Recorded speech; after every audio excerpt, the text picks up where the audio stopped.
I'm doing pretty good. How about you?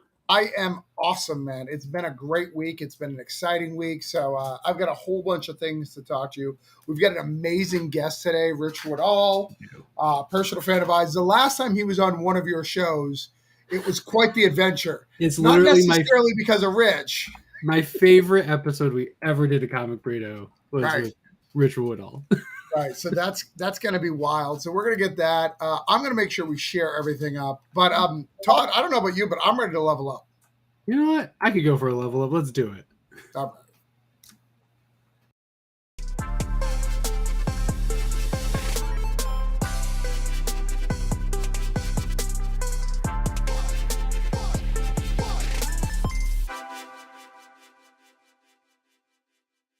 Nice. Level up. Speaking of level up, hey, I bought something at the comic book shop recently. Oh yeah, what'd you buy at the comic shop? Was it Saga 61? It's really good. Yes, yeah, that's what I want to talk about now. Can we talk about Brian? I would like to talk about it. That ending. Oh man, the Brian K. Vaughan's finally getting to. I think he's getting to that level. I think he's gonna make it. You know, I had my doubts for a little bit. But speaking of someone who's obviously already made it, because I got 2 of them this week. Oh shoot! Oh man, yeah. Look at it. Look at that beautiful thing. Look at it. Look at it. Dude, it's been so wild. Selling out at Diamond, first time out, first time at bat. Like it has been wild. It's been very, very cool. I got a signing on Wednesday for it, but I also got Granite State Punk. Did I show this last time? Granite State Punk 2 is in, so I'm sending it out to people.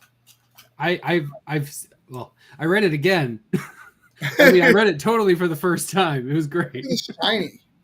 Ooh, shiny. Maybe I'll send you one of those since you're the co-host, or metal because you love metals.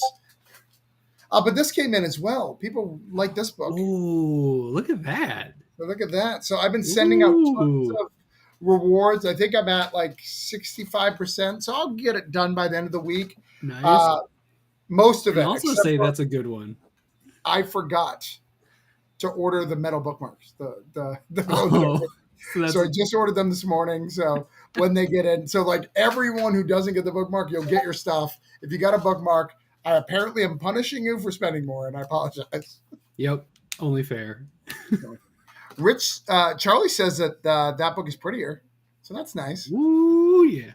I don't think he read this issue of Saga because, dude, someone ranked me the most anticipated book over Saga, and I was just like, look, I know you're my friend, but don't put me in a that's how egos get built. But if it's I think I was more anticipatory of your book, but I think but I would put it's super biased. Like I wouldn't be like, this is for everyone. This is obviously across the board. I'd be like, I'm excited to go grab my Travis Gibb off of the shelf, and like that's cool. Yeah. And my our guest here tonight has a cover too. I'll see if I can grab Saga trades. Well, that's fair. It's probably the best way to read it, but this one was whoo. Yeah, this one you may want to read sooner. Hoopla it. But yeah, let's get our boy Rich in. Rich, I don't know if you know this, Todd, but Rich is actually from my hometown. Oh, hey. So that town that I talk about in Granite State Punk, well, I don't know if he's from there, but he visits there enough that it's important to him. And we're going to talk about the origins, but did you know that? Like, the Granite State Punk, all those things are things that he's very passionate about. In fact, he's done so many covers for Jetpack Comics, the comic that's mentioned in Granite State Punk. He's on their staff website. He doesn't work there. He don't work there at all, but whatever. Amazing. Well, let's talk to him about it. Let's do it.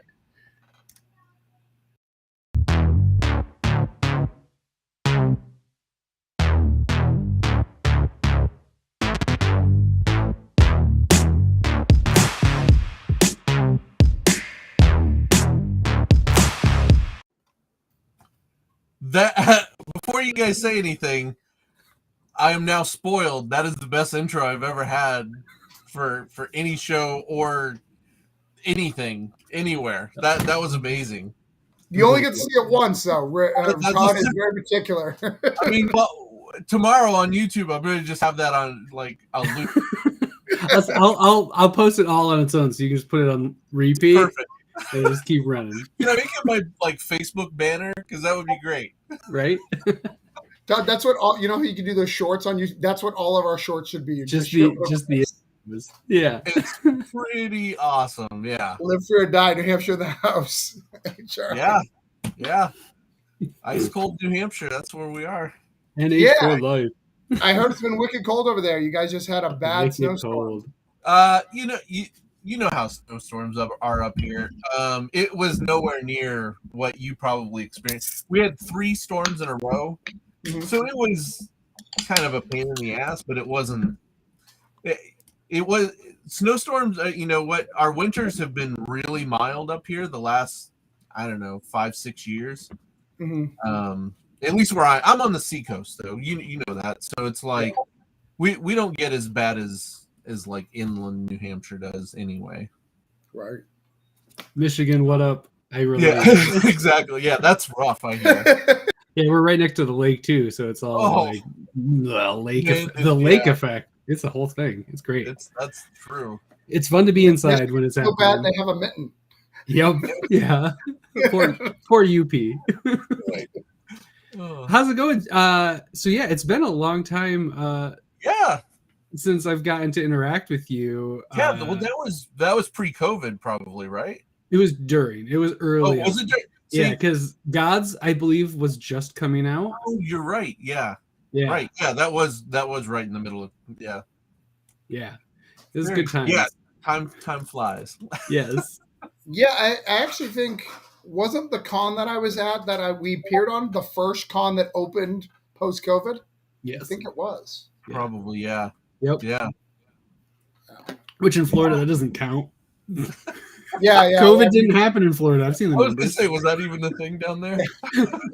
No, don't listen to Fox News. Just because they say it doesn't mean it's true. Depends on who you talk to, huh? Yeah. So I have known you. I'm really excited to have you on here. You're our first artist. We've had a lot of writers, but we haven't had an artist on the Level Up.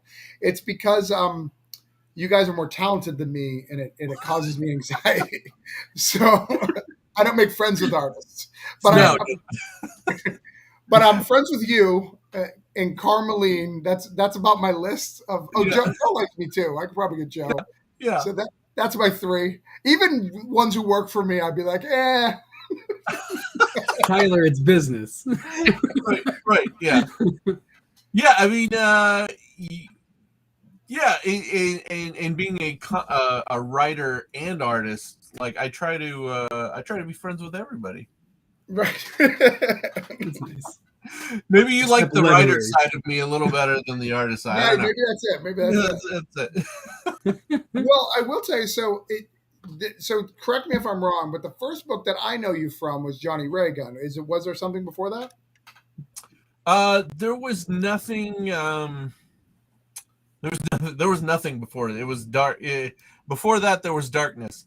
The dark days before the Empire. There were dark days before that. No, Johnny Reagan. Yeah, so that was really the first. I had done like 2 pinups in a really, really small Boston local publisher called Red Mercenary Comics. Okay. And it was so Red Mercenary was run by this guy Saeed Dabinga, and I was 16, right? And I had a car. So Saeed lived in Boston. He didn't have a car. So at 16, I'm driving him and a bunch of other guys, Rob Stull, Mark Morales, who inks for Marvel, and several other guys, Hannibal King. I'm driving them up and down the East Coast, like hitting Philly and New York shows, and it was awesome. I mean, Saeed paid for me to get into shows, give me a table, hotel and stuff like that, and all I had to do was drive these guys. But that was such an education. He knew everybody, so he would introduce me to everybody, and it was pretty awesome. But so there was that, and then through him, I met a guy named Doug Penny, and he had a book, and for his second issue, he needed like a 7-page backup story. And he's like, "Do you have anything?" And I was like, "No, but I can come up with something." So I made a Johnny Ray Gun 7-page story. I think I was watching like a lot of Buck Rogers and Flash Gordon and stuff at the time. So I was like, I want to do something. Yeah, I was reading Nexus and so I wanted to do something in that realm. And I came up with a really horrible Christmas story where Johnny Ray Gun fought Satan Claus. And yeah, it was horrible. It was really, really bad. That's going to be in the next Holiday Spirits, right, Travis? Yeah, next Holiday Spirits. We'll get it. Absolutely. Johnny Ray Gun versus Satan Claus 2. Yes, the rematch. I had so much fun drawing that I'm like, I really want to do more with this character. And then I started developing it. I did a web comic of it, like early web comic stuff, which is nowhere to be found. Like I don't have files for it or anything, unfortunately. And then when I moved, I can show you where to find it if you need it. I can maybe find it. I would love to find that. We'll talk offline. I may be able to find it. I moved back to New Hampshire from Maryland, and met this guy Matt Talbot, and we hit it off because we had a love for Jack Kirby and Savage Dragon, and there was a Boston convention coming up, and Matt and I and a couple of our friends were like, "Oh, we should put together a comic, and we'll sell it at the convention. This will be great. This will be awesome. Like we'll all do like 5-10 pages each. We'll put out a comic." And Matt and I were the only two that ended up doing anything, and we worked on a Johnny Ray Gun comic. And because Matt and I share a brain, and because we had the same sensibilities and everything, and he was a much better letterer and inker than I was. I penciled it. We both wrote it. He inked it and lettered it. Designed the whole thing, and I think we printed like 100 copies, and I think we paid like $3.50 per copy, and then we sold them for $3 a copy. So we were really smart, right off the bat. Yeah, and business acumen right there. Yeah, it was great. But we went to the convention. We were all excited. Like I remember the night we got those. We got like the box of them, right? And Matt and I sat down in his living room, and we signed and numbered all of them. And we were just like holding it in our hands, like, oh my God, this is like a new baby, right? Like, oh my God, this is the most precious thing. It's our first real comic. And Ralph from Jetpack felt so bad for us because we were so dumb. He was sending people over throughout the entire show. He would give them like $5. He's like, "Hey, there's these two idiots that are sitting over. Can you just please go buy their comic because they're really dumb?" And yeah, we didn't sell out. We sold a lot. And then after the show, he's like, if you guys will actually do the work, I will publish the book for you. Because I'm way smarter than you guys are, and I won't lose 50 cents for every book. I think he ended up losing like $20,000 on it, but but he didn't lose 50 cents per book. That's over the whole run. Yeah, exactly. So that was kind of the origins of Johnny Ray Gun. Matt and I had a great 2 or 3 years developing that and putting it together and stuff, and had a really, really good time. We're working on a new book right now, so it's been a while. It's a little slow going, but we're having a good time. Awesome. So Todd, you have no experience with Johnny Ray Gun. This was all new information, right? Correct. Yes. Oh, I'll have to send you. I'll send you. I'd love to check it out. So let me tell you my origin story of Johnny Ray Gun. Yeah. Because I have a origin story. So it's between 2003 to 2007 or 2005, somewhere in there. I don't know where the timelines are. You know my friend Jason Nutter, OJ Nutter. He was my best friend growing up. We collected comics together. But him and I always differed in comics. He was a Savage Dragon guy. Yeah. I was a Spawn guy. He was Peter Cannon Thunderbolts. I was Stray Bullets. Like every opposite. He was like that 1592, like that old. Remember that Image book, like that was like all old timey Kirby type book. What was that? Oh yeah, 1963 or something. Yeah, like 1963. He was like always trying to shove these books, these Kirby books, Fantastic, or all these things. He's like, these are what you need to read, and I'm like, no, I need more crime and violence and chains. Yeah. So he was so excited because I had published in 2003 my first book, Government Bodies. I did a 4-page backup, and he's like, dude, I've got your artist for all your stuff from now on. He sent me a Johnny Ray gun. He's like, he's in our town. He's doing stuff in Rochester, New Hampshire, and you guys can do comics forever. It's gonna be, this is a match made in heaven. And I was like, it's a guy with a fucking ray gun, and it's almost 2000. It's nothing like early 2000. Like this is we are not the same. Yeah. This is not the same content. Yes. We are not going to, and I've never told you this story. No, that's good though. That's absolutely right though. It's like, you know what? I was talking to Joe Schmalke today about this, and like we were talking about how when we get commissioned for things, people are like with Joe, Joe is like super horror, super dark, right. Like, that's like his specialty. And people will be like, oh, can you draw like My Little Pony? And Joe's just like, have you ever seen my work? Like, it's going to be real fucked up. Yeah, exactly. So like you not wanting the guy that draws just ridiculous ray guns, I applaud that, because if you had asked me at that point to draw like a crime thing, I'd be like, I'm not into that at all. Well, you know who drew my story? You know him, Josh Bellinger. Oh yeah, Josh is amazing. Yeah. Josh drew my stuff back then, and we had dreams to take over the world, but then he decided to tattoo people. Apparently, he can make more money at that. He's pretty good at. You're good at it. Yeah, both my daughter and my son-in-law have Josh tattoos. That's cool. No, I want to get one myself. But so that's the Johnny Ray gun. What was next? So while we were doing Johnny Ray gun, and probably a little before we had launched Johnny Ray gun, Matt and I, because we were big Savage Dragon fans, and Matt had a pinup published in Savage Dragon, so he kind of had a connection to Larson a little bit.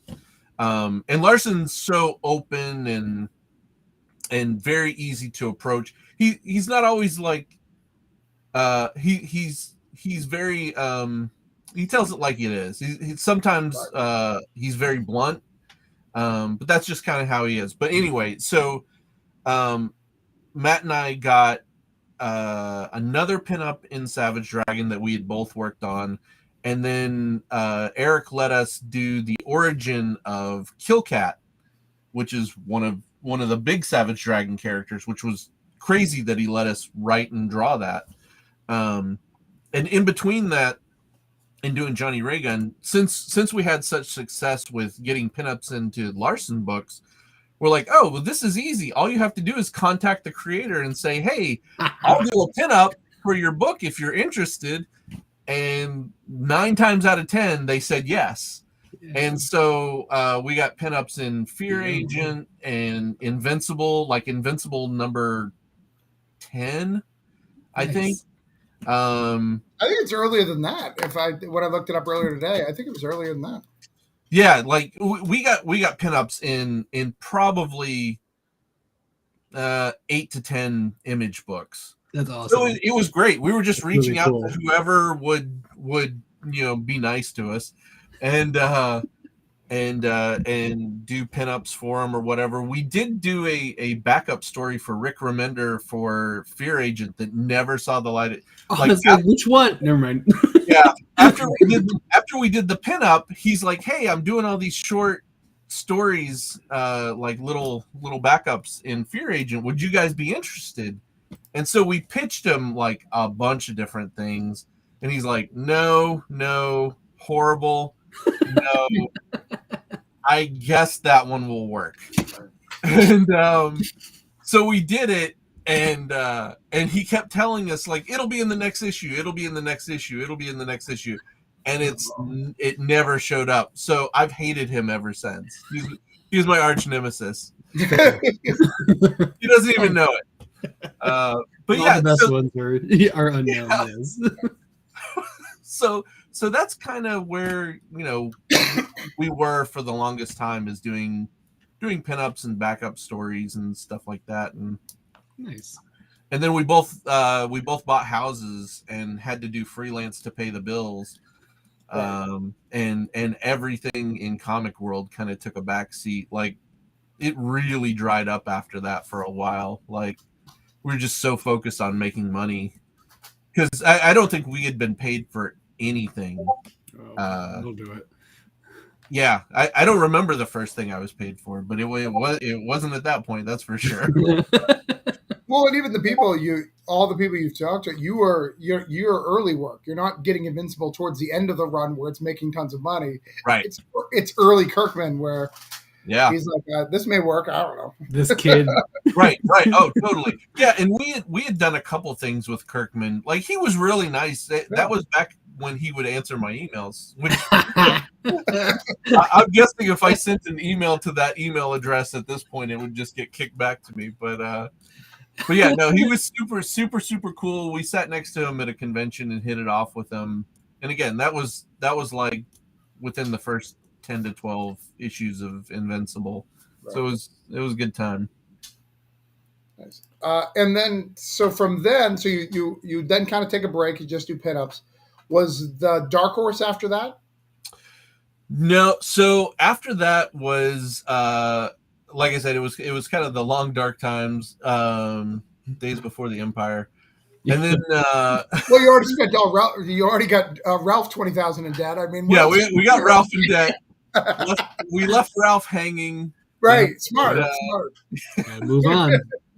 Yeah, well, so that was kind of the death of Johnny Ray Gun. So what happened was, Matt and I bought houses like within like a month or two of each other. Right. And at the exact same time, Paperback Bazaar, which Travis, did you go to Paperback? I was a manager there. I worked there for a long time. Yeah. I worked there for a couple months, and that is why I don't work at Jetpack, because Ralph knows he doesn't want me near a cash register or doing anything that I should. Is that why he's 20,000 in debt? That's part of why he's into it. Yeah. So Paperback Bazaar closed down, and Ralph didn't have a job. So he doesn't have a job. He can't pay for the next issue of Johnny Ray Gun, which was going to be our Savage Dragon team up. I had drawn 40 of the 50 pages that needed to be done for it, and then 10 pages just sat there for 15 years. And but I finally finished that. Anyway, so I went on to do a small book called Zombie Bomb. Hold on, I gotta say a joke in there between. Yeah. So the reason why you didn't publish it for 15 years was not because you couldn't finish those pages. That was the 5 or 6 years where Eric Larson made Savage Dragon a porn book, right? He just didn't fit.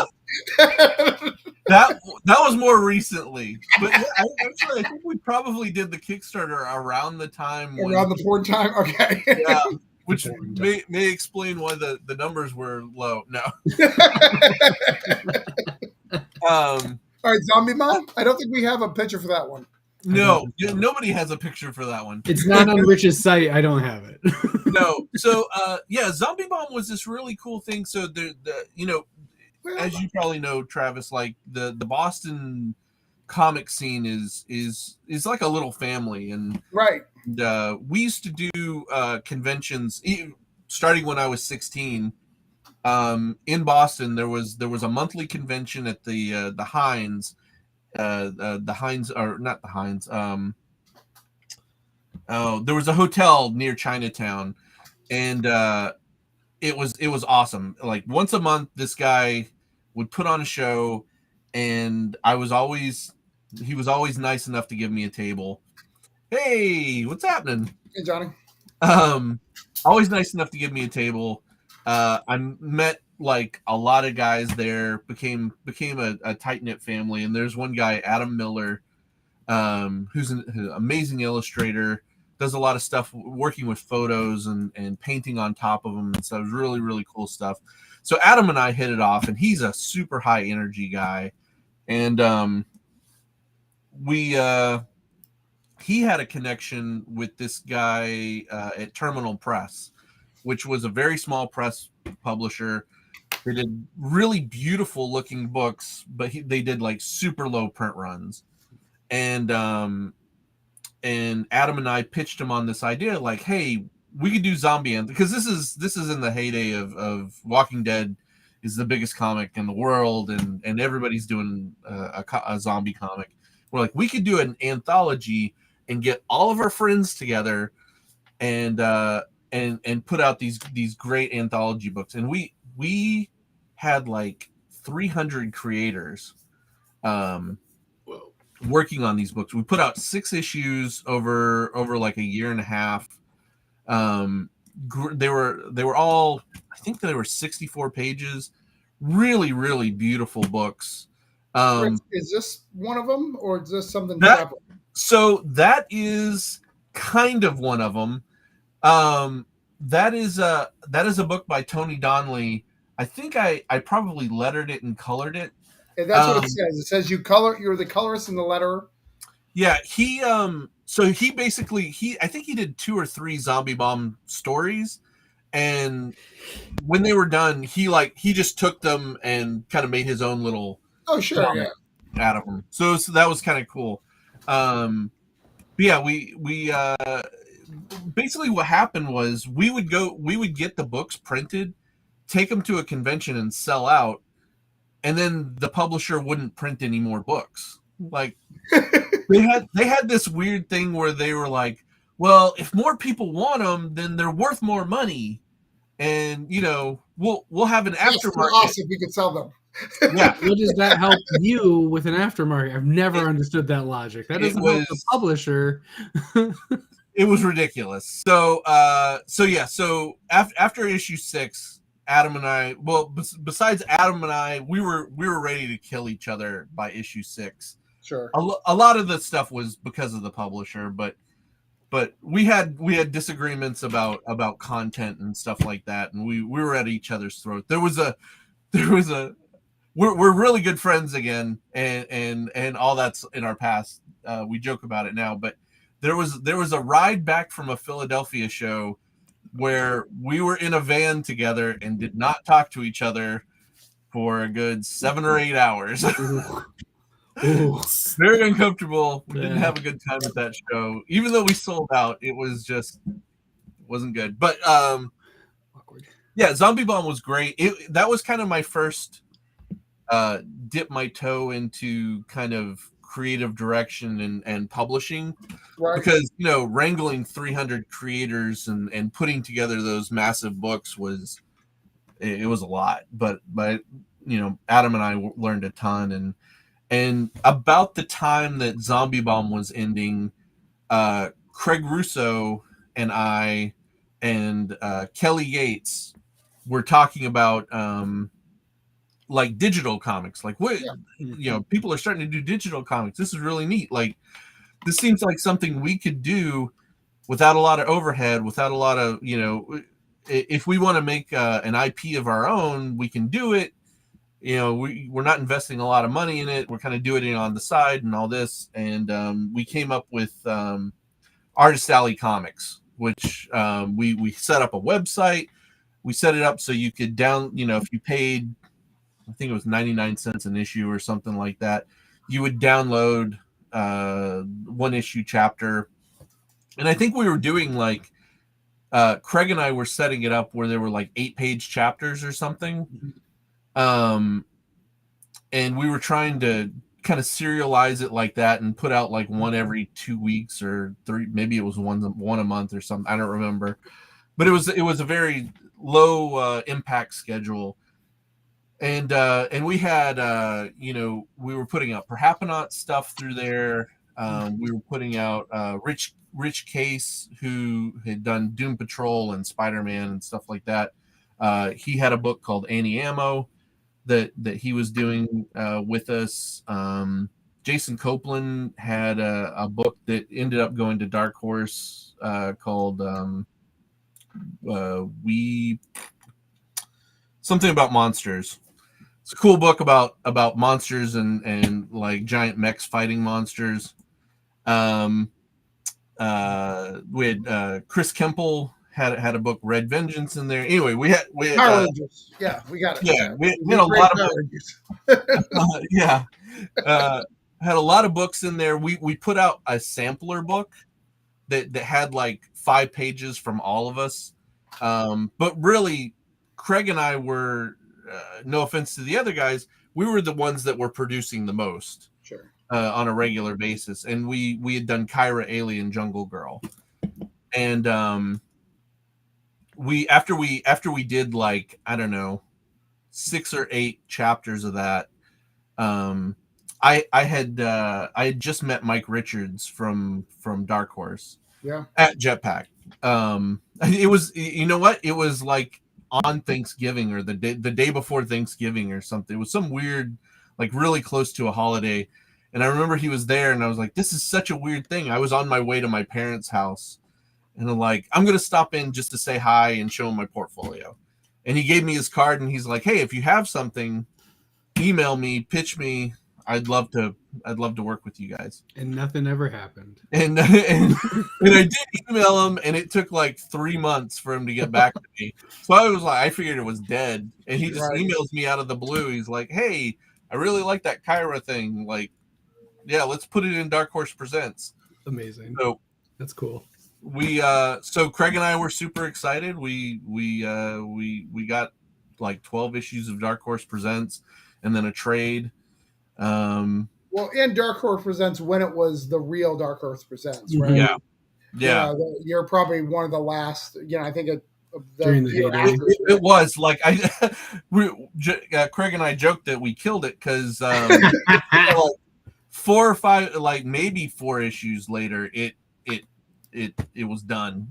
so yeah, we were one of the last story, but it was so cool because like we're in a book with Conan and like Jeff Darrow's doing stuff in the back. I think we were in one issue that like Mignola wrote, like an Abe Sapien story, like all kinds of really cool stuff in there, like this cool comic history, you know, just being next to it.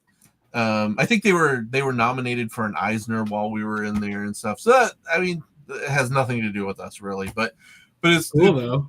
It's cool. Yeah, so we did that. And wait a minute, you're not one of those people who take Eisner nominated even if you did nothing. Like I've seen people who've done a pinup and being like, I'm an Eisner nominated writer because it was in one of the issues. I'm in that issue, man. I mean, I guess I could. We were definitely Joe and I were Ringo nominated, right? 100% legit. I don't want to George Santos this and had my nominations with anything. That Eisner you won was crazy. It was crazy. The first Eisner ever given out. I mean, yeah. Will gave it to me himself. Yes. They almost renamed it the Woodall, but right, but they're like, we'll give it a couple years.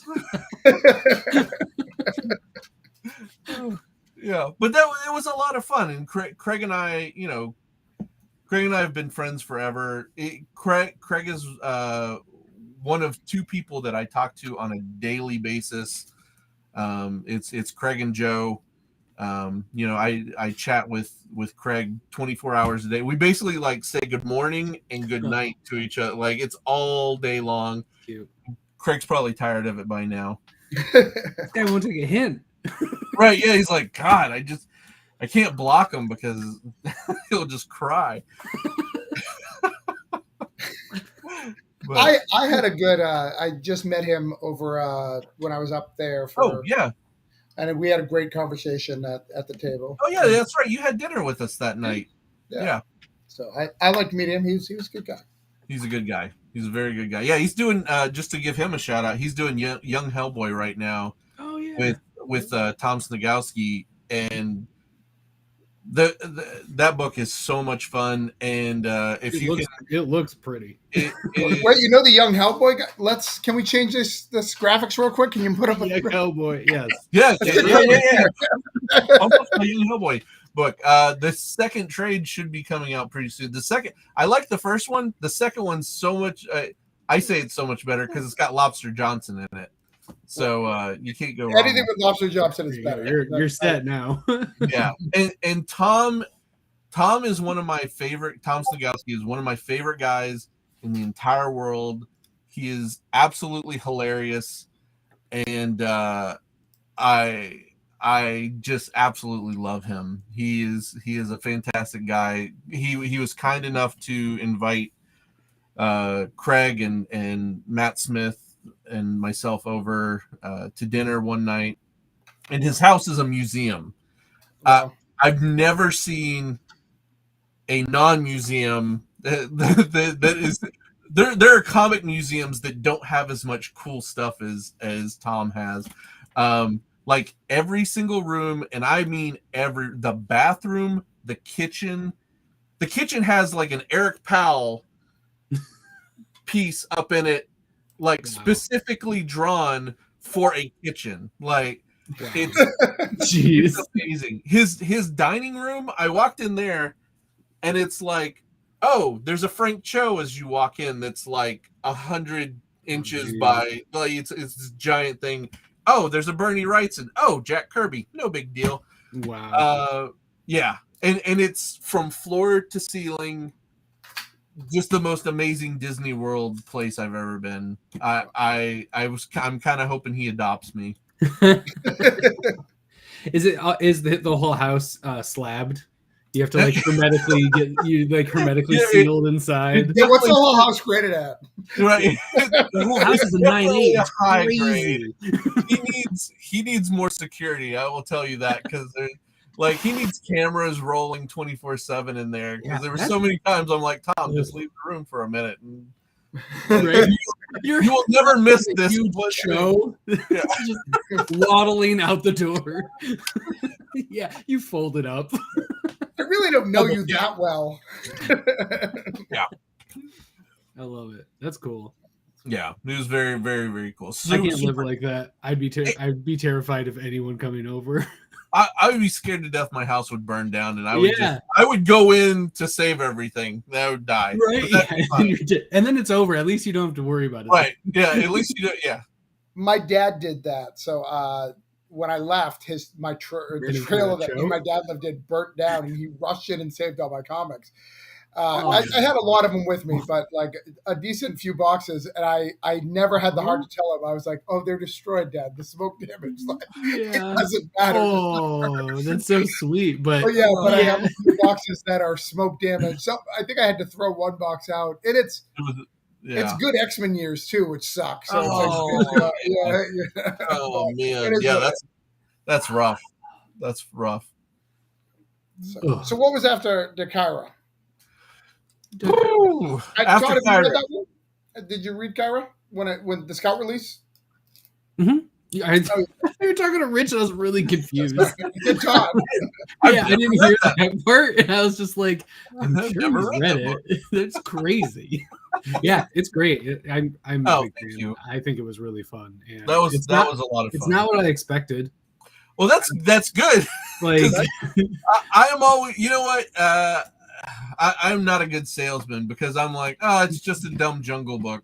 You know what I mean? But that's what I thought it was, and then I was like, oh, it's not just a dumb Jungle Book, because the Jungle Book subgenre of comics, never appealed to me. No, it's not a thing I like. When it's like Jungle Man, and I'm just like, no. No, she's trying to get out of the jungle the whole time. Yeah, it's great, and I was like, this is cool. I dig it, because it's like it's not about the jungle, but it's in the jungle. There's a couple of pages where she put more clothes on. That's definitely against the rules. It's like, what?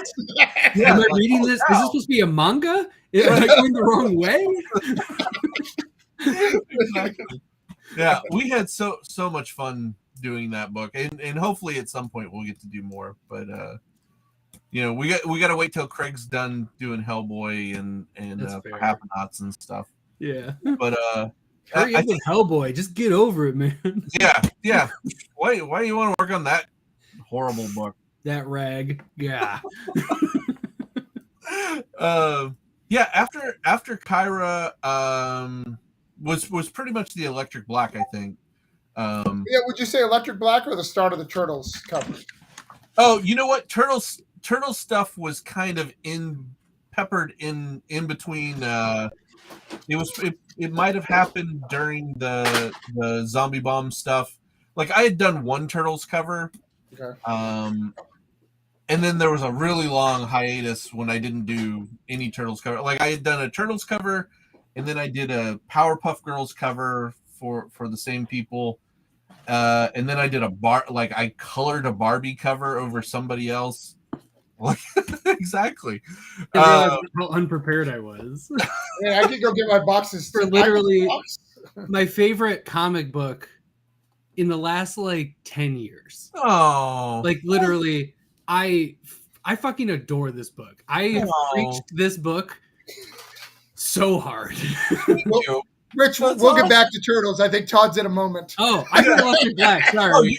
You is that a medal? That's the medal. Yeah. That's I don't even know if I have a medal. Yeah, I love that. I love hearing that. I set an alarm for this thing. This is when they were really hot. They were leaving immediately, and I'm like, oh shit, it's Electric Black. I'm gonna fucking get one. Well, thank you. I got 39 out of 100.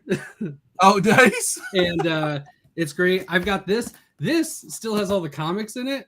Because I already own them all. I didn't need this box. But I got the box. I definitely don't have a box. All right, I'm getting my box. That's cool. Everybody's got a box except for me. I got the trade. I've got the singles. I got the bright green when they did the second printing. Oh yeah, number one. I got a couple of those because I got the heads up on it, so I was able to actually be like, I'm going to do this. Yeah, and I adore. I got all the presents. Dude, it's so. I got the one shots, the Caravan, which I was like, oh, they're finally putting Caravan in the title. Yeah. Well, that was, you know what? That was like our weird. We had so we had talked about. Look at that. Yeah, I got a box bros. I got to contact Scout and have him send me one of those boxes. Those are cool. It's crazy you don't have the box because the box. Well, is if they make you buy it, wait till the holidays. They do it for half 50%. All right, good deal. I was a schmuck and bought it when it first released, thinking I was going to wait until Christmas. I got to get this now. Yeah, I do. Love this book. Oh, thank you. If it's not well established at this point, I love the Electric Black. My aesthetic is bright and depressing. No, so that's perfect. And it literally just fits everything. I love horror and I love bright and depressing. The art is just it's perfect and it fits it perfectly. Just the feel and everything. When there's different artists, I want it. I riot, but it's still enjoy it. The different artists were Walter Osley. I know, it's great. It's still very good. It's still good, but it's not the Electric Black, man. But it's really good, and it's all excellent. And I love this series. It's my favorite thing that I got out of the pandemic. Thank you. Times are shitty, and I read this so many times. Well, and Electric Black for me, Rich, before you talk, is when I decided, all right, he can do non-Johnny Raygun stuff. Yeah, right, maybe there it is. I'll find that guy's email in mine. Well, so that I think that's like a super important thing. Like, you know, I did Johnny Raygun and I did Kyra, and both of those are very light and fun. You know, Kyra touches on some darker stuff, but not really. Like it's not super dark. And yeah, I wanted to do a more serious book. And that was like our chance to do something and tap into that dark side, which was pretty awesome. Yeah, it was. But yeah, Joe and I, you know, he was friends with James Hake, and said, you know, we had, because he's from Maine, and we would run into each other at shows every once in a while. I think we drove into Boston for a show once, so we had like a good hour and a half in the car where we just got to chat and stuff. And by the end of that, we're like, you know what, we should try to work on something together. And we kicked around stuff. Like, we kicked around a lot of stuff. That all just was kind of like either he was like, nah, I don't want to do that, or I was like, nah, it's not really my thing. And then he said something about an antique shop with cursed items. I'm like, that's the one. Yes. And at first this is how we pitched it to Scout. We're like, we want to do an anthology book where we just tell stories, and that's really what the first issue is. It's like, it's short stories about the cursed objects in the Electric Black. And after we were done with the first issue, Joe and I were just like, we really like the characters we created that run the shop. Mm-hmm. Like, I think we want to tell their story more than like the cursed object stories. So we totally did like a quick shuffle when we were writing the second issue, and we're like, we're gonna mm-hmm. change up. Oh, there's my buddy Dana Black. What's up, Dana? Dana Black and I have been friends since I was like 16, going to those New York shows with the guys from Boston. And we have been friends forever and worked on little things here and there. And he is an amazing, amazing talent. Absolutely love Dana. All my heart. Duh. Yeah. So that's the Electric Black was born out of just Joe and I. Part of it was because Joe and I are both writers and artists. We wanted to do a book where we could both kind of spotlight our own stories and stuff.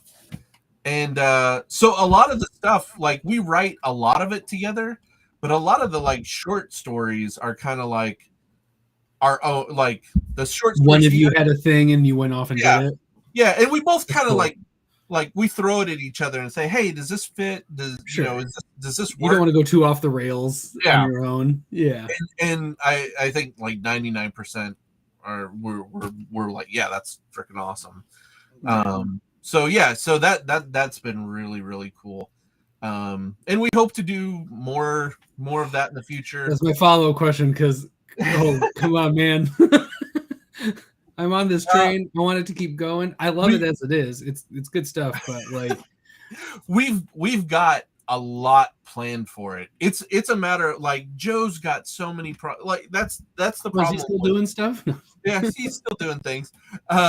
He's got a book right now, 7 Years in Darkness, that is probably in previews right now. I'm pretty sure the second issue. I think actually the second issue is in previews. The second issue is in previews. Yeah, I think it's for CEX. Yes, CEX. And that book is really cool. It's funny.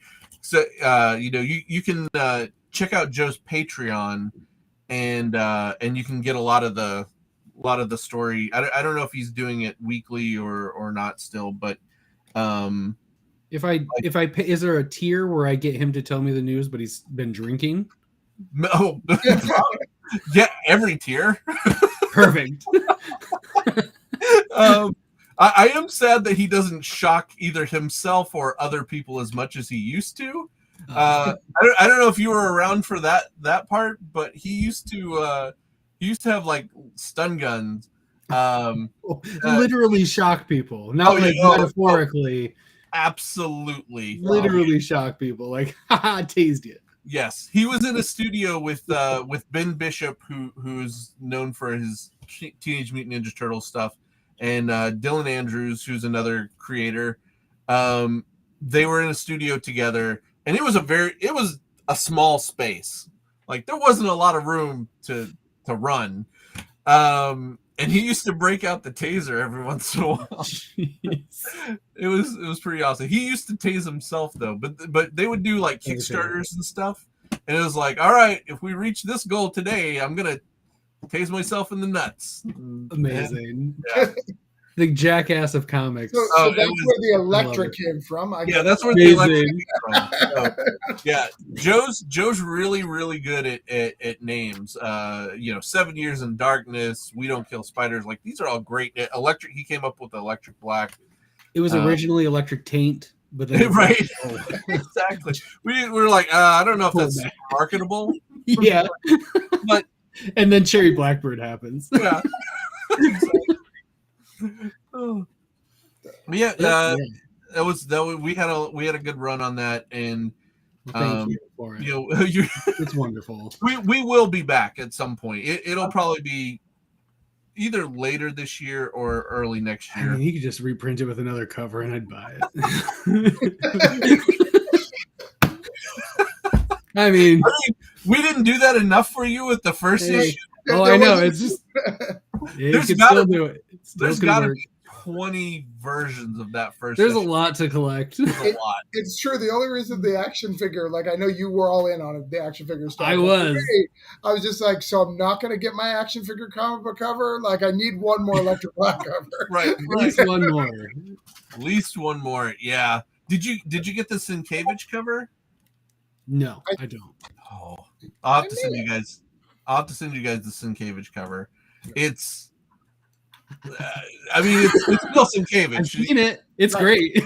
Yeah, it's I think really awesome. We got it in here. I think I is it in the box? To be fair, I literally never opened it.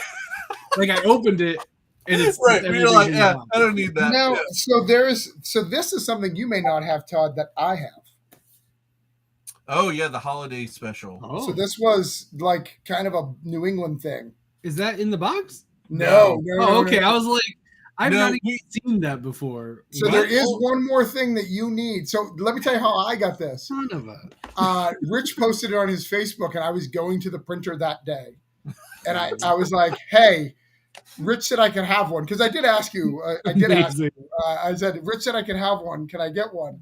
And then, you know what they gave me, Rich? I think I've told you guys. They gave me you 100 of them. No, they gave me that. Oh, that whole shipment? That's amazing. And I'm like, cool. Oh, I'll take that, but that's not what I'm looking for. That's amazing. Awesome. Oh, that's great. So we got to get Todd the holiday special. See if we can find it. Yeah. I think I could get you one. Yes. Yeah. You gonna go pick it from the comic tree? No, actually, go right where they're freshly made. A small stack of them on a shelf. So I was like, it may be damaged slightly, but we can get you one. That's fine. I don't care. I'm an actual collector. I'll never sell anything. So it can be in whatever shape. You're gonna hate it because there's a different artist in it, but I'll just tear off the cover. Bitch. Joe did the cover, so that's worth it. Yeah, I'll take the cover. We're all set. Here we go. Can I get that's what I'm waiting for. I'm waiting for the round of anthologies where the writers get a chance instead of the artists, because you did the artists already. And then we're going to test our friendship, Rich. I'm really excited about that. We're going to get a lot of messages that day, and I'm going to remind you of a lot of things. Awesome. I love it. Oh. But yeah, because I'm a rich guy. I don't know if you told Joe Smelke when Granite State Punk. I think I've shared it. It's not a secret, but it was a Black Caravan book.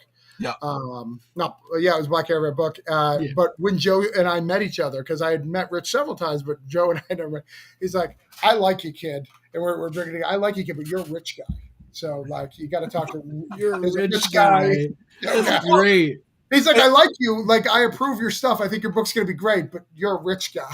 Yeah. Well, and that's kind of how Joe and I ran Black Caravan was, Joe brought in certain people. I brought in certain people, and to like manage the whole thing, I had kind of a group that I would manage, and Joe had a group that he would manage, and that kept kind of the work share nice and even between the two of us. It's not awkward when you have to have like the last thing you want to do is like your friend of a friend. You have to make the awkward message to. It's like, no, this shouldn't be on me. Right. Yeah, absolutely. Like, you're a rich guy. Let him have to give you awkward notes. Thankfully, I'm trying to remember. That only happened like once or twice, where we had to be like, oh, you know what? It was with Swamp Dogs. because they wanted to put. I don't know how much you know about Swamp Dogs, but it's it's Confederate zombies, right? That's right. And I was like, I know that. I remember the title. That's it. Yeah. Yes. Lesbians and competitive zombies. Yes. Confederate Yep. zombies. Written by white people. So they had one cover that had like a big Confederate flag on it, and we're like, guys, I don't think we can do the Confederate flag thing. Like, you put it on the inside if you need to. Sure. Don't want it on the cover. Yep. So that sends the wrong message to just like, as soon as you see it, you're like, nope. Because I would nope out of that. I'd be like, nah. Right. Yeah. But thankfully there were if there were any others, there were very few conversations that we had to have with people that were just. That's cool. Yeah. Crushing people's dreams. Yeah.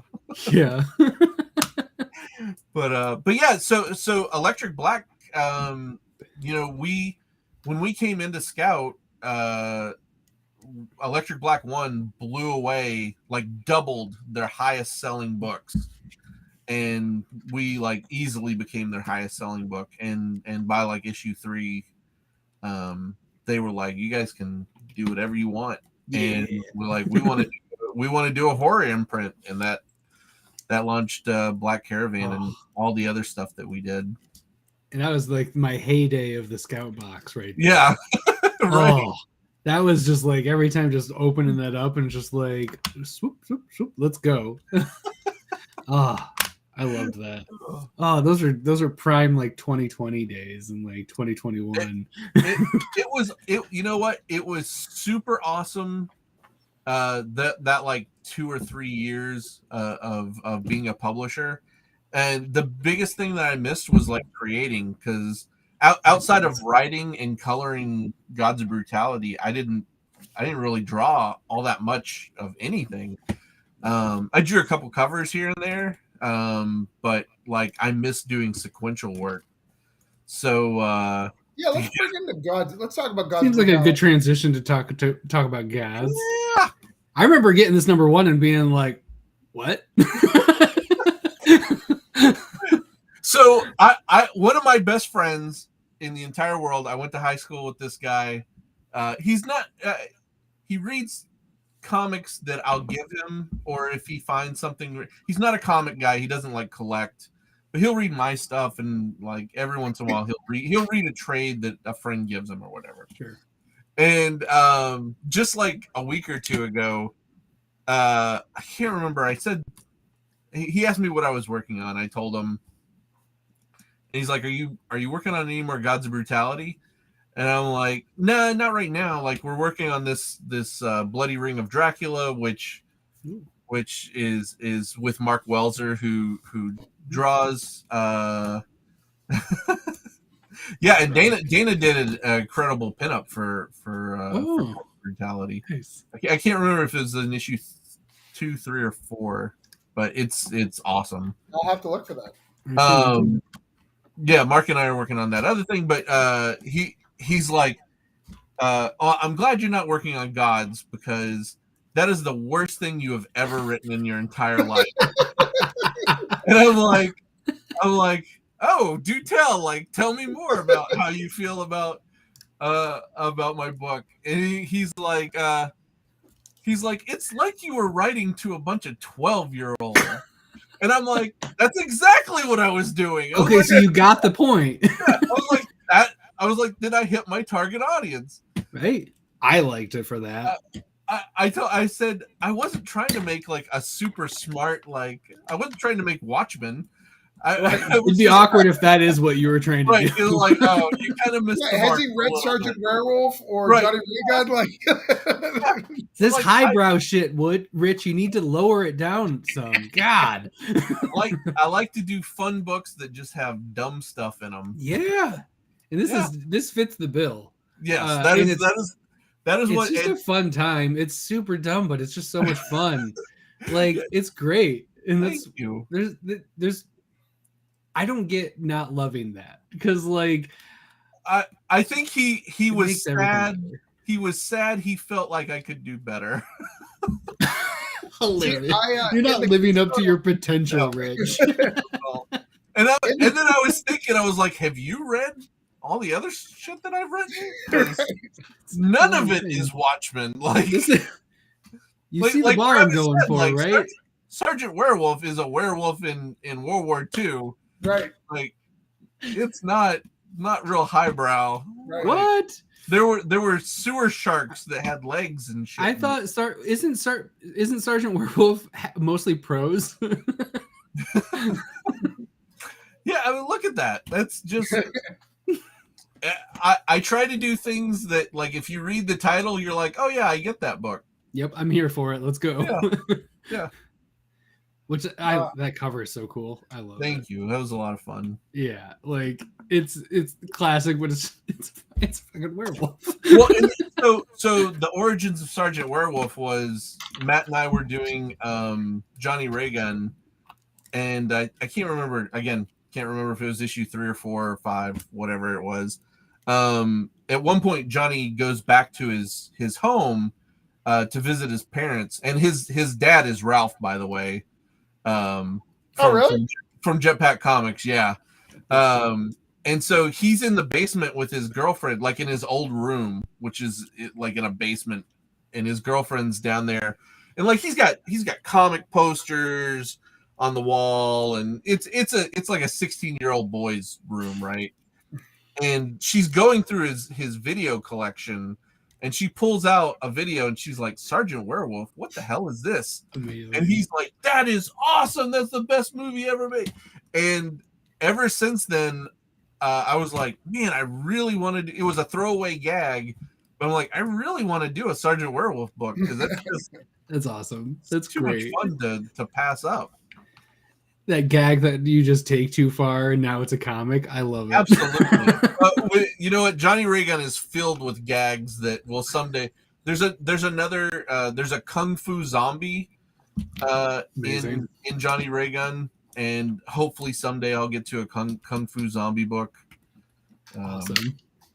Are all the zombies Kung Fu, or is it one zombie that does just Kung Fu? One zombie? Yeah, okay. Just one zombie does Kung Fu. He's got like. He could do like a punch where his fist would come out and a chain is attached. Sweet. I was going to ask if you like took off his arm and he used it as a nunchuck. Oh yeah, absolutely. Like all kinds of ridiculous. That's great. Yeah, that one's just going to be ridiculous. I mean, that's your magnum opus, correct? Yes, I'm just waiting for the right time. Yeah, that's going to be the Watchmen. That's the Watchmen. Wasn't quite there. It goes from like 1 to 52 or something like that. It's like this, and it starts as this slapstick thing and ends as Watchmen. Exactly. You're like, oh wow, I really didn't see that stuff. It does feel like everything could fit in one continuity, a ridiculous continuity, but it can absolutely the Woodall verse. Yes, the Woodall verse. Yeah. I because I've got so many ideas, I've always wanted to do just an anthology book that's just all my ideas just crammed into 64 pages of whatever. Yeah. That's exactly right, Dana. That's great. So that trade, and so we didn't touch base on. Let's touch base on it just a little bit. So Johnny Raygun comes back recently, the last couple of years. Yeah. Where you did a Savage Dragon crossover. Yeah. So how did that work? Eric just said you could use Savage Dragon. Did you pay him? Is that where the $20,000 dad comes from? That happened so much later. We bought it in '99 when Savage Dragon was at its height. So what happened is, while we were doing Johnny Raygun, the original 6-issue arc, we got done with issue 6. And we're like, what are we going to do next? Like, are we going to do issue 7? Like, what's next? And we had just happened to do a pinup for our friend Craig Olson, who's a big Savage Dragon fan. And he commissioned us to do... See, both Savage Dragon and Johnny Raygun have a Dimension X in the comic. And he's like, it would be awesome if Johnny Raygun and Savage Dragon are in Dimension X. And they're just there. Like, can you do a pinup of that? And we're like, yeah, that's awesome. We'd love to do that. So we did that pinup, and we posted it on the Image message boards. And we're like, hey, this is something we did for Craig, and and somebody goes, "Oh, that would be an awesome book," and Eric goes, "Do it." And so Matt and I were like, "Did he just tell us we could do a Johnny Reagan like Savage Dragon team?" Moderator, please confirm this is Eric. So I immediately like hit up Eric. I'm like, "Hey, were you serious about that? Like, is it okay? Do you don't mind if we do a team up book with Savage Dragon?" He's like, "No, go ahead and do it." So we pitched him on one idea, and he did not like the first idea at all. It seems that seems to be our thing. Like, we always pitch something, and they're like, "God, no, that's right. That's way too far out there." So we usually reel it back in, and ended up doing like a buddy cop, kind of scenario where Johnny was. He's always been a fuck up. Right. So Savage Dragon needs to come in and kind of teach him how to be a peace officer properly. Yeah. So like I said, that was the next thing we were gonna do, and then, like I said, I did 40 pages, penciled, and we had an inker, another local artist, Ken McFarlane, inked it. Matt and I both wrote it. Matt lettered it. Or no, Matt lettered the 8-page preview that we did. And then we bought houses. Ralph lost his job, started Jetpack, and it just sat there forever. And it was one of those things that had always kind of been in the back of my head, and it's just been bugging the shit out of me for like 12, 15 years, however long it was in between. And finally, I had started my Patreon, and I did Sergeant Werewolf, and I was doing a page a day. A page a week, not a page a day. Let's slow down. I was doing a page a week posting, and after Sergeant Werewolf was done, I'm like, well, what can I do next? And then I thought, oh, I can finish Johnny Reagan Savage Dragon. If I'm posting a page a week, like, that'll give me like motivation to color all the stuff and draw the last 10 pages.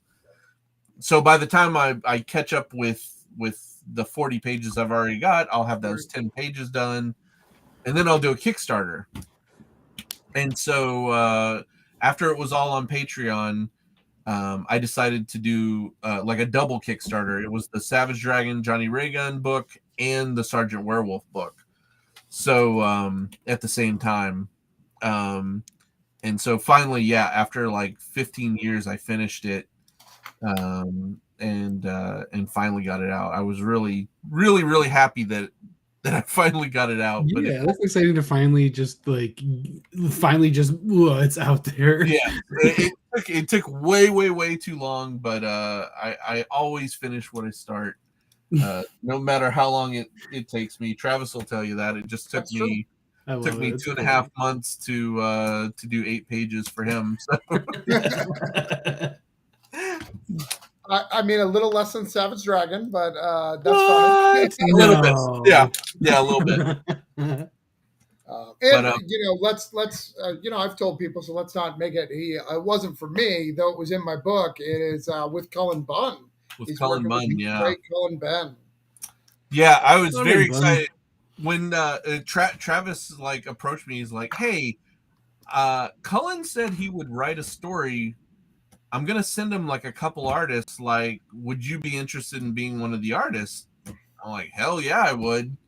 and then like months went by with like not a lot of communication, and so I was thinking, I was like, oh well, I figured Carl got it, right? Like, I mean, come on, Carl is amazing. He is right? Just so good. He drew like 6 or 8 pages for one of the Electric Black Presents, and I've got all those pages, amazing pages. I think I colored them in the book, so I was just like so excited, so happy, and he's such a nice guy. So I figured, I was like, he's got it. Like, I don't even want to follow up with Travis because of it. And then one day you reached out and you're like, hey, I'm gonna just tell Cullen that you're the guy. Yeah. So time went on, and people, the other people who we had on that list signed on with other projects, other title people on the campaign. And I was like, I'm still getting Cullen. I'm going to give him one last try, like because he said yes right off the bat, and then didn't communicate for a bit. As we know now, he apparently was working on 27 titles that came out that month. We were not 27 aware number ones. Well, this is like when we talk. This is like in the Basque list, like the early Basque list. So we only had like a book a month. It's when it started happening. It literally went from that to 12. Yeah, right. Yeah, it's great. I always joke. I'm like, he's got at least 1 or 2 books at every publisher. Basically. Right. Yeah. Yes. Don't ever tell Cullen Bunn that you were out of the Cullen Bunn business, because that's what Marvel did. That's the story. Marvel, apparently, he's like, all right, I'll work for every other mother effer. Right. I'll be everywhere. Everybody else. I'll do 2 books for everybody else. Yeah. He's the opposite of an exclusive. When Travis told me I had it, I was like, oh my God, this is like life-changing. Awesome. I'm super excited about it. Like I had wanted to work with Cullen for a really, really long time, because kind of like Dana was saying, like Six Gun is one of my all-time favorite, and Harrow County and Harrow County's great. Yeah, really, really good. But yeah. So that was exciting. I'm glad I just finished coloring it today and sent it off to Travis. Like, nice. It looks. It was nice to have it off my plate. We'll show a page. Why don't we show a page? Oh yeah, let's show a page. Let's show a page. Do you have a page you want to show? Page 6. That's the most exciting page. Knew which one right off the bat. 6. As long as that's okay. Yeah, it's fine. Okay. It's just nudity. Like, come on, man. What the heck? You see nudity? That's a Smelky page. I can tell that's a Smelky page. Art changes. It's got some nudity in it. Cullen Bunn's, I think he's had a little bit of nudity. I don't think he's had a little bit. Probably. He writes too much for it to not have happened at some point. Right. Let's see how big this is. Let's see if I can make it bigger. I've heard that before. Can you make my screen? Yeah, there we go. There you go. All right, that's good. All right, let me see if I can make it bigger on this end. That's awesome. I mean, it looks Is it getting bigger? Yeah, that's working. We may have to scroll. Cool. There we go. Awesome. Dagon. Look at that 2-headed kaiju. Let's go. Yeah. It's Dagon. So that is some cool stuff. Yeah. That is what you can look forward to in Cthulhu Invades Neverland. It's going to be a dope book. I'm excited about it. Absolutely. Yeah. Very, very cool stuff. I was so happy. I mean, working with Cullen, and then you get Lovecraftian stuff like pirates. I got to draw pirates. Like, I'd never drawn pirates before. That was awesome. So much cool stuff all in one story. That was very, very cool to work on. That's awesome. And I'll give a little bit of spoiler. Cullen was supposed to draw to write about the crocodile. There is 0 crocodile in the story, but it's Cullen Bunn, and he can do what he wants. So unlike everybody else who writes the book, where I'd be like, hey, man. Yeah, it's funny because when Travis told me, he's like, yeah, Cullen's going to write a story about the crocodile. I'm like, oh, awesome. Like, and so I was like sketching crocodiles for like ready for it. Like, all right, I think I can draw a crocodile. Like, all right, I think I got it down. And then I got the script and I'm like, yeah, there's no crocodile in this. You put one in the background. Just I've been working on it. I'm gonna stick one in there. That's in there. So I think we're wrapping up. We have some end questions that we're going to ask you. Yeah. And then we'll talk about any new stuff that you have at the end of that. Cool. Thank you for coming on, Rich. Oh, thanks for having me. I appreciate it, guys. I am super blessed. So, Rich, if you guys don't know this, Rich Woodall did one of my first Kickstarter books. He did a cover for Broke Down 40 Bodies #2. And he also just did my first direct market book, the version. So I'm super blessed to have him in my life, and that we've got to work on some really cool stuff together. No, thank you for having me. You've been way too kind. So, I am blessed, and regardless, OJ, this is all because you made me become friends with him because of Johnny Raygun, which I wanted nothing to do with. I don't blame you. One more question. This is just for the old people who are watching this, like Sure. me. I don't even think Todd knows that this exists. Is Johnny Raygun part of the original cast from the War, Indie Comics War? What is it called? War of the Independents. War of the Independents. Are you in it? Yes. I think Johnny Raygun is on 2 different covers at least. Yeah, I'm trying to think. I was like, what the hell are you talking about? Yeah, he's so that was a funny thing because it's a cool book. It sounds cool. I kind of want to redo it, to be honest. I would love for them to bring it back because that just sounds dope. Idea. I'm in for it. I don't know if the last issue got released. No, they haven't finished. They're 2 issues behind. They're 2 issues behind. But yeah, that was kind of similar to when we started the Savage. So for those of you that haven't read the Savage Dragon Johnny Raygun team up, we were kind of doing that same more of the Independence thing, not the plot or anything, but where we had 1,000 guest stars in there. So unofficially, but officially, we got the Goon, Invincible, Firestarter, the Moth from Steve Rude.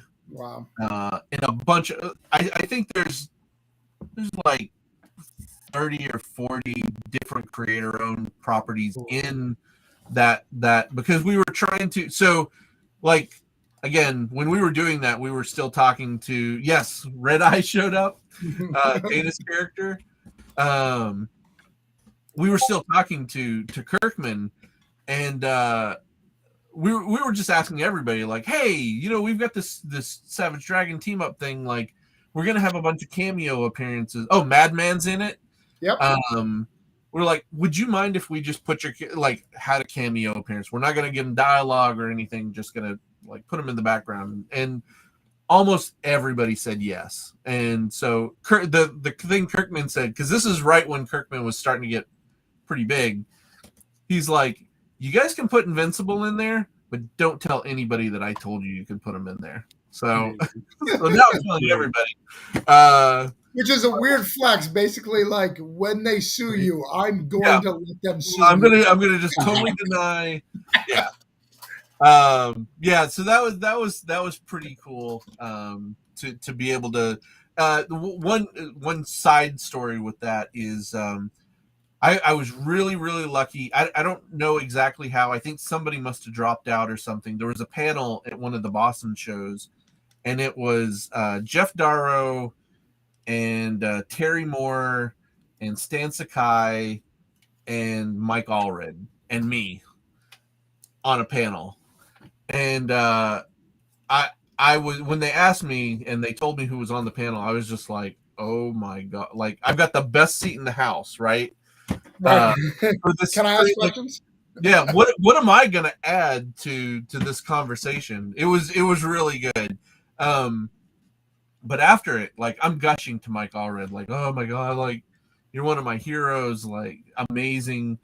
And I don't sell any of my Johnny Raygun pages. Like, I've got every Johnny. Well, I don't have every Johnny. I have 95% of all the Johnny Raygun pages that I've ever done.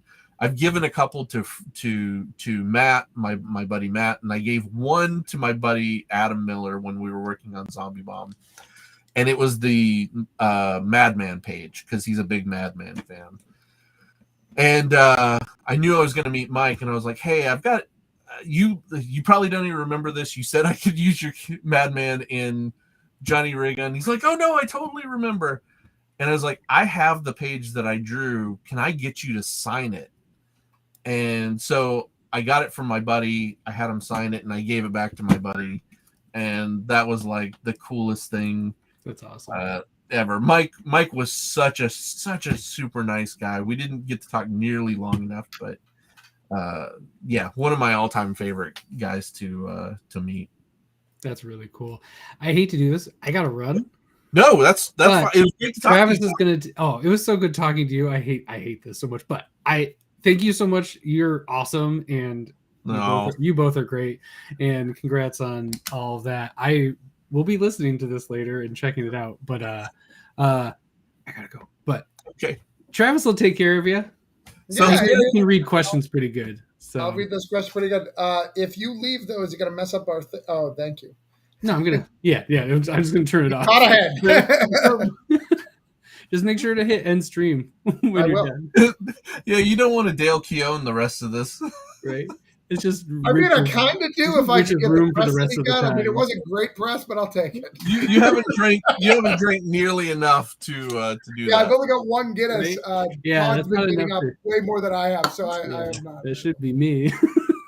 All right. See you guys. You, Todd. All right. So we Hey, have a it's few just questions Sure. that we ask all of our guests. So we're going to go through those real quick. So, first question. Actually, hold on. Let me make sure I don't have some sort of He's got all these graphic stuff. I got to make sure I got no video clip. I think we're good. Actually, I wouldn't know if we're good or not, to be honest. I mean, it looks good from here. It looks good from here, right? He's look at how pretty. All that's Todd. Todd does all that's amazing. Yeah, that's great. It's good stuff. I think I can play your video again. You want to see if I can do that? Sure. Let's do it. I don't mind seeing that again.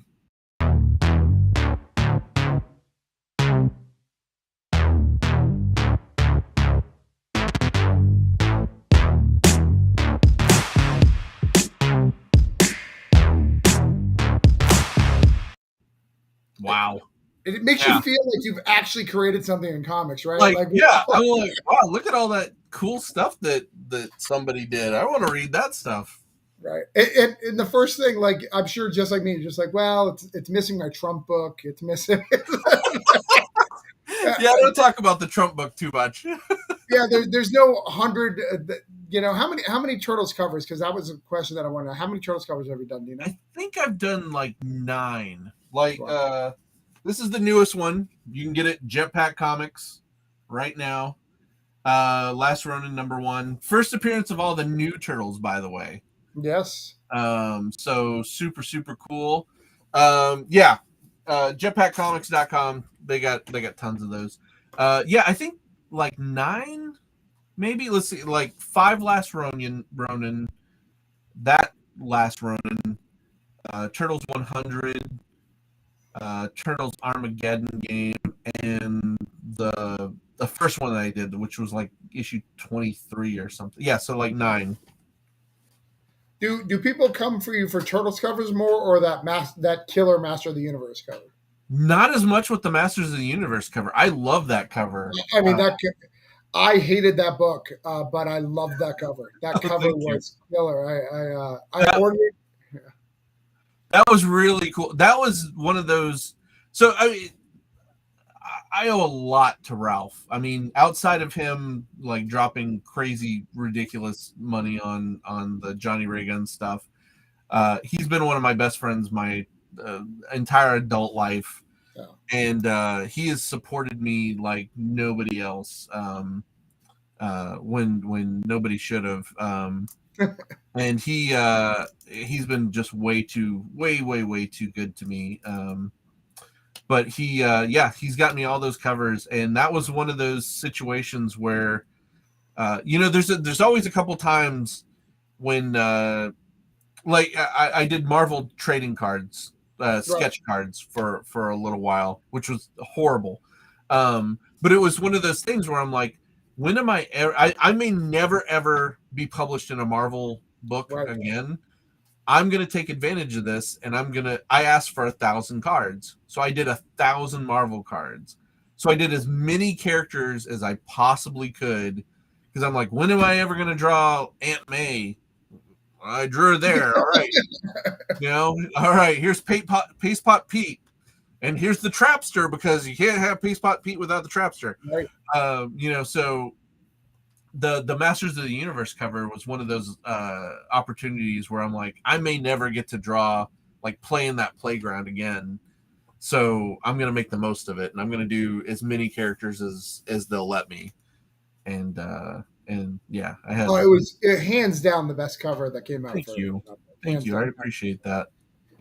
Absolutely, it was great. I have a story. There's a story from Carl that talks about similar stuff where he got offered. I think he's done a couple of Ninja Turtles now, but the first Ninja Turtle he did was the Ninja Turtles versus Ghostbusters. Have you heard the story? Yes. Oh yeah. No, I haven't heard the story. No. Yeah. So he was asked to do it, and he was just like, man, and I'm not. I don't think I'm speaking out of turn. Going, the pay rate isn't amazing, right? Like it's okay. It's not amazing. You do it because you love these characters, right? It's what it is. And you can't even get mad at IDW. Look at their stock, so you can't even get mad at them. Right.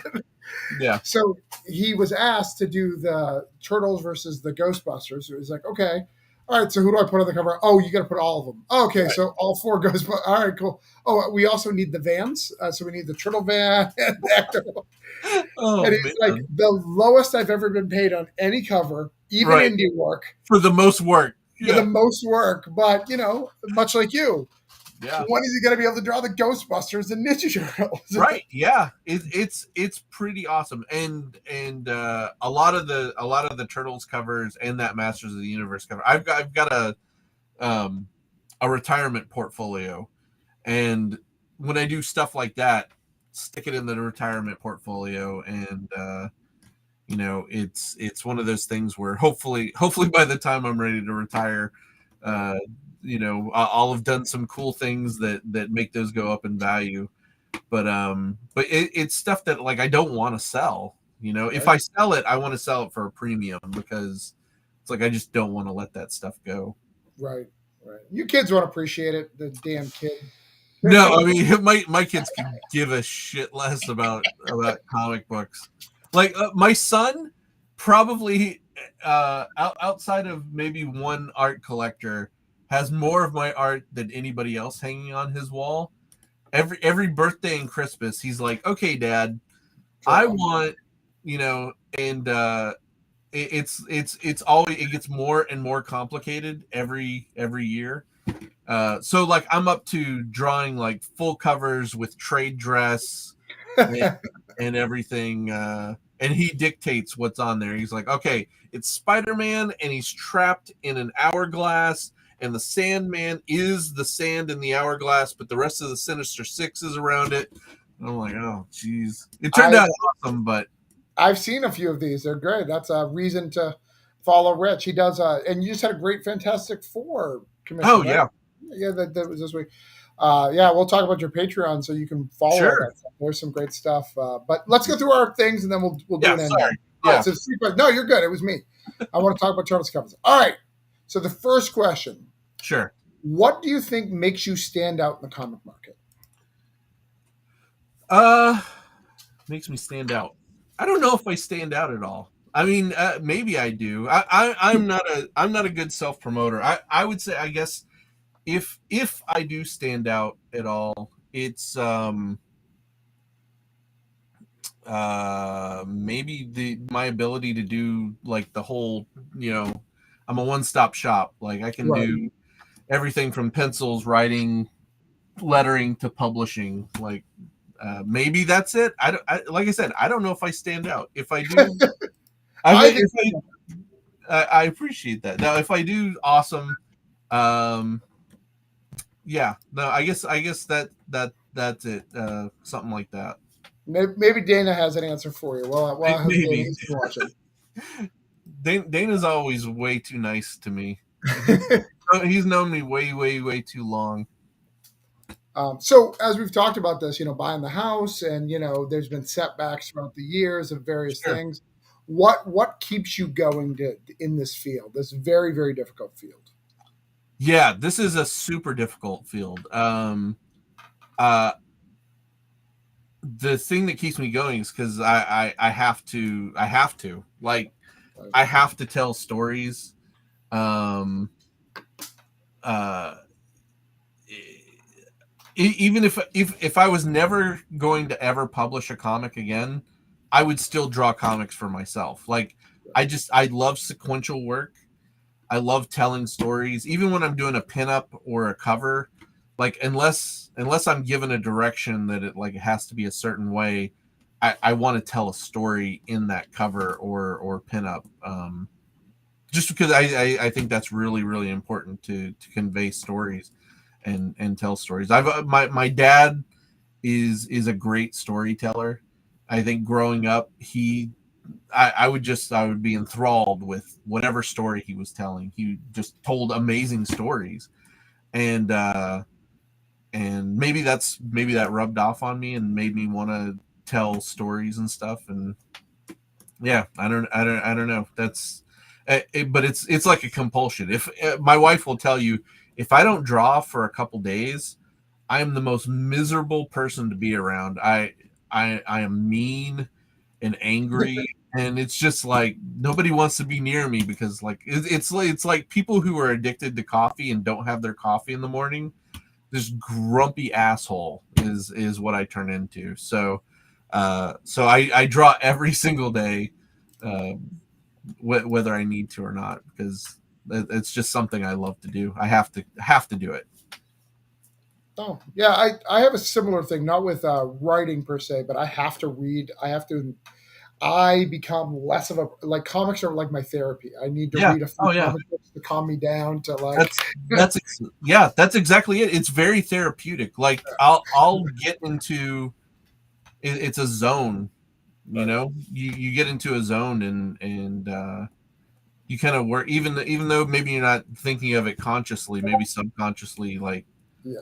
stuff stuff works itself out. Yeah. Well, yeah, and my writing like is very sporadic. Like I'll sit down like 5 days to write, and I'll write very little on 3 days, and then that fifth It'll day, just be a flood. all right, cool, it's done. Next on to the next thing. Like so, I've got to do that, and that sucks, but it's just sitting through it, right, and getting through it. Yeah. Right. Exactly. Dana says it's because you give him pity work.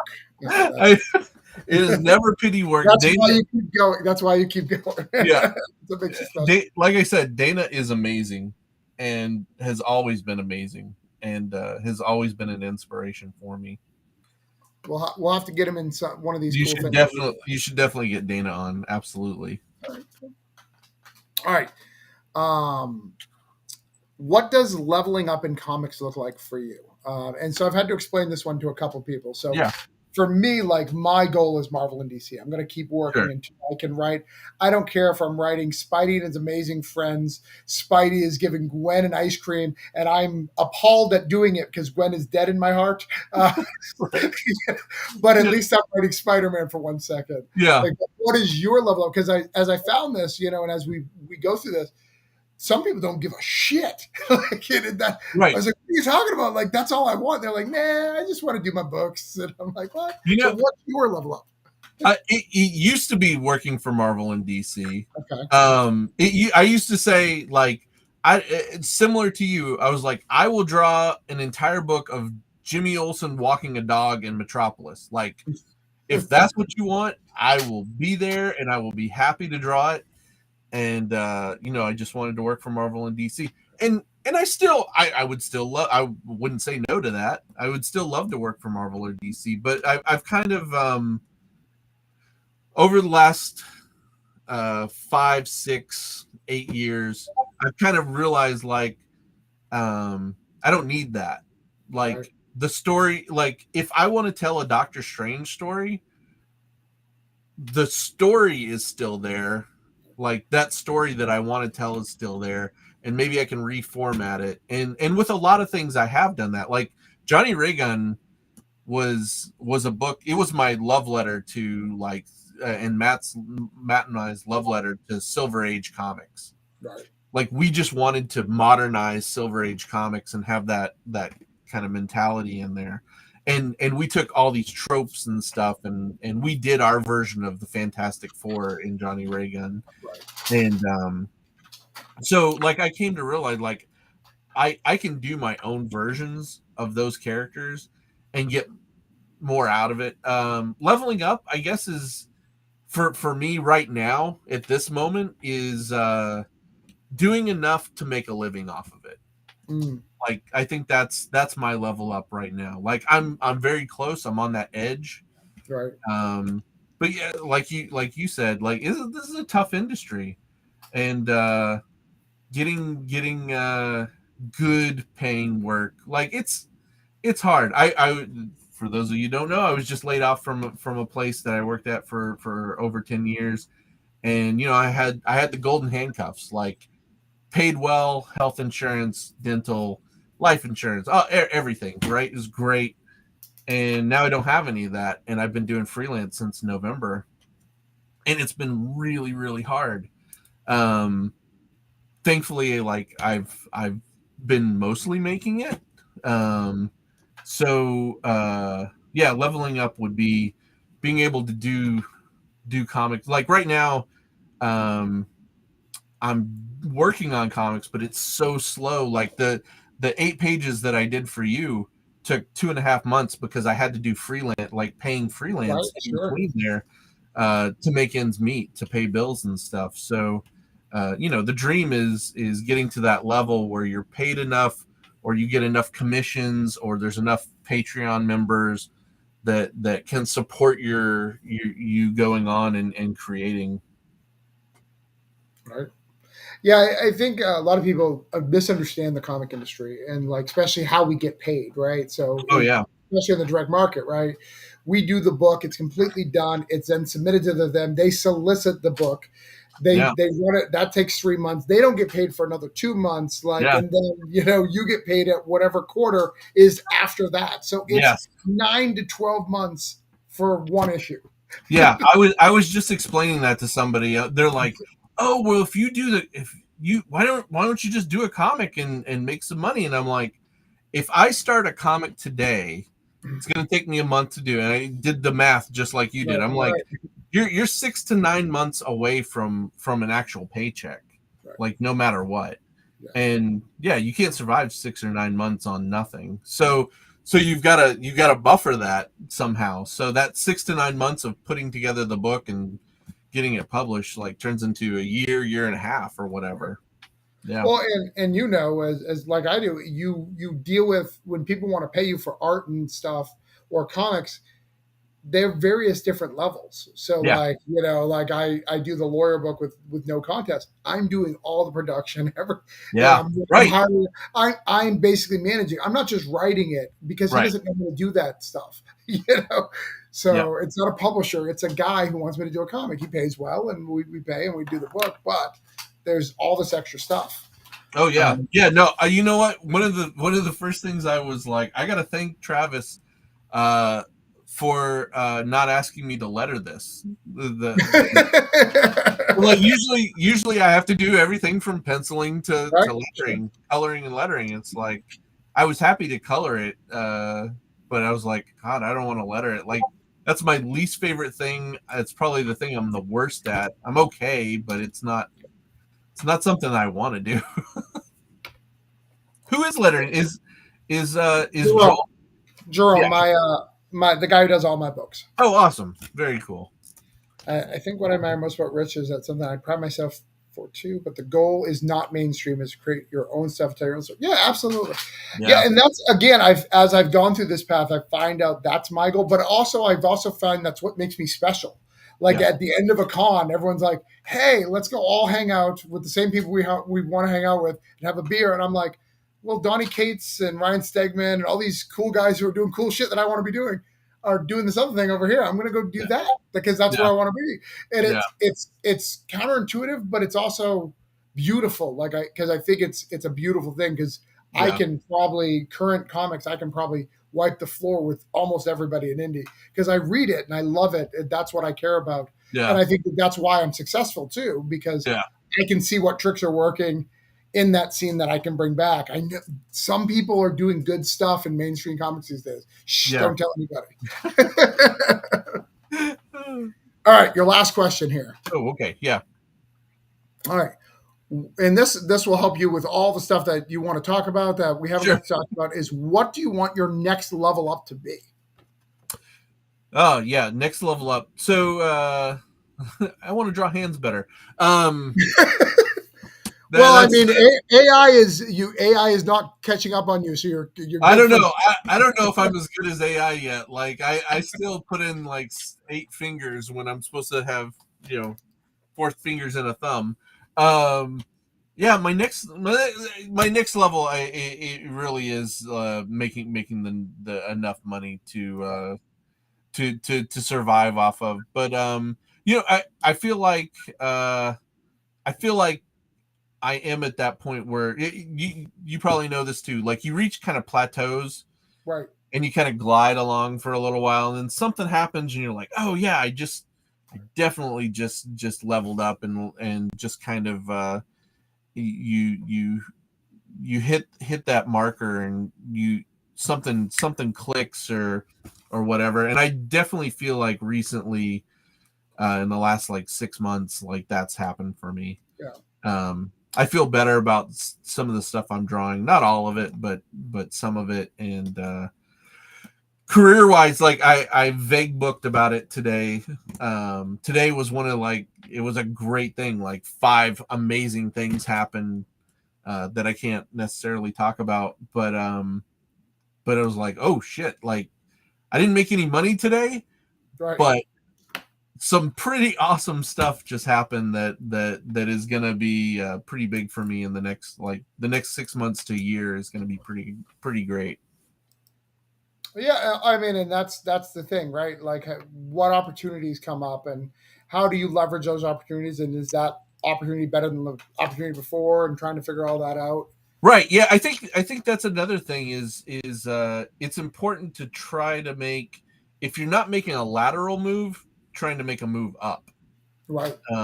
Because there's a lot of going back moves that are super easy, but that's from a creative point too. Right. Like I've already done Johnny Ray Gun. I would love to do more Johnny Ray Gun, but that's kind of a lateral or backwards move for me right now. Like doing something that I haven't done before is one, it's a challenge, and two, it's definitely like, and you probably found this too.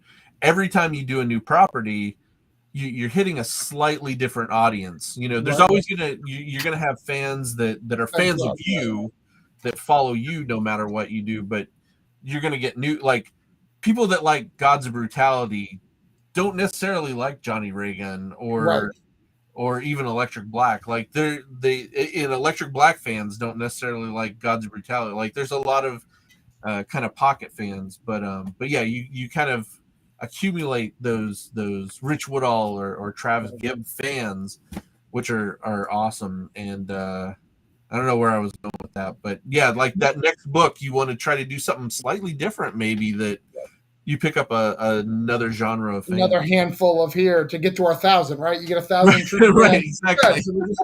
And I remember, doing my second book when I started Voodoo Nations, going like, why is not every one of my crime guy going to my voodoo book? Right. It didn't make logical sense to me. But, even me who buys, because when we go to comic stores, when I attach to a writer, I'm all in, right? Like, yeah, like trying to figure that out. But I also, again, going to Cullen Bunn, who I love. I love Cullen Bunn. I read almost everything. I cannot afford 12 Cullen Bunn books a month. So I'm like, you get one a week like we've always had, Cullen. Right. Yeah, that's a great point. Like, and I follow artists more than I follow writers. Sure, yeah, which makes sense. So, but even there's some artists that I don't buy everything they do. Like, I'll buy most of the things that most of these guys do. But yeah, it's tough to buy everything, especially when like somebody like Cullen who's doing, like you said, 12 books. It's amazing. Yeah, no, I mean the comics are crazy. When we were talking earlier about the pay thing, one of the other things that you and I both wanted to work for Marvel. One of the things that I came with reality of about a year ago was I'm fighting for something that if I make it, I get 2 to 5 years tops because they replace you that quickly. Right. And you may not even enjoy it. Like most people don't. I've heard from guys, and I'm trying to like soften my own blow. Like, yeah, you don't need sure. You'll hate it anyway. Like I've heard a lot.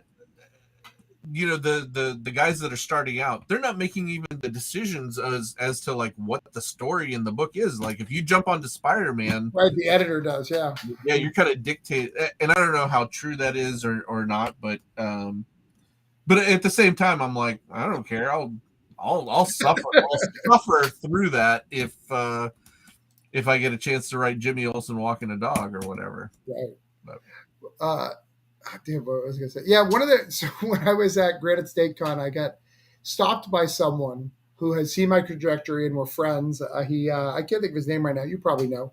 He writes Vampirella. He wrote the Ninja Turtles like spinoff. Tom, what's his name? Tom Waite. Tom starts with a W. Yeah, Waltz. Yeah, I don't know. Okay, I don't know, but yeah. Does he write Vampirella? That doesn't sound right. He writes all the turtle stuff. No. This is the guy who only wrote the. Remember when he did that like parody book recently? Like Kevin Eastman did like the parody book, like Ragdolls. Like yeah.